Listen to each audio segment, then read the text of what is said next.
আলাইকুম। তো গাছে কোনো ভাড় নেই, সেই জন্য রস খাওয়াটা হলো না।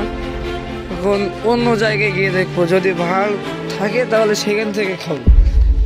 এখন সাইডে যে মাঠটা দেখলাম ছোট, সেই মাঠের ভিতর দিয়ে আমরা কিন্তু হেঁটে হেঁটে যাচ্ছি।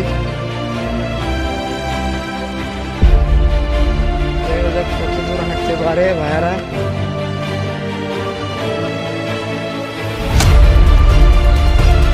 তো আমার সামনে আছে ভাই মোহাম্মদ আবু বকর সিদ্দিক, ওয়াইটি মানে ইউটিউবার।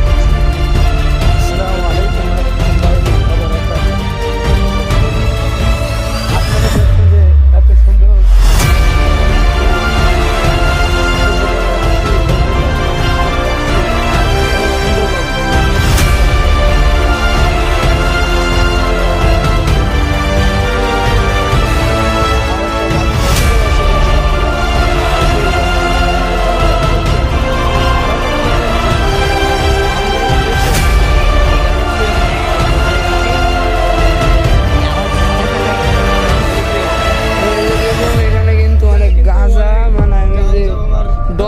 ডলা পাওয়া যায়, ডলা হাতের পরে যেগুলো ডলে।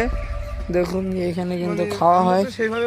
দেখুন এইখানে কিন্তু বসার জায়গা এবং এই সাইডে সবকিছু ফেলানো। এই যে ভাঙা আছে হাতে।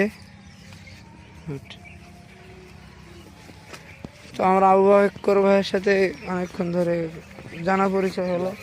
এখন আসছেন ভাই মোহাম্মদ মেহেদি হাসান। আসসালামু আলাইকুম রহমতুল্লাহ। ভাই, আপনাকে বন্ধুর বাসায় এসে কেমন লাগলো ঘুরতে? বন্ধুর বাসায় এসে খুবই ভালো লাগলো, পরিবেশটা খুবই ভালো।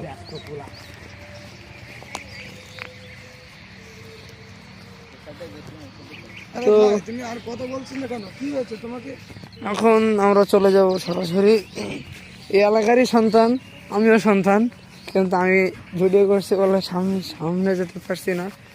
তো এখন সামনে আসছেন মোহাম্মদ কুতুব খান, নাইদ হাসান। মোহাম্মদ কুতুব খান।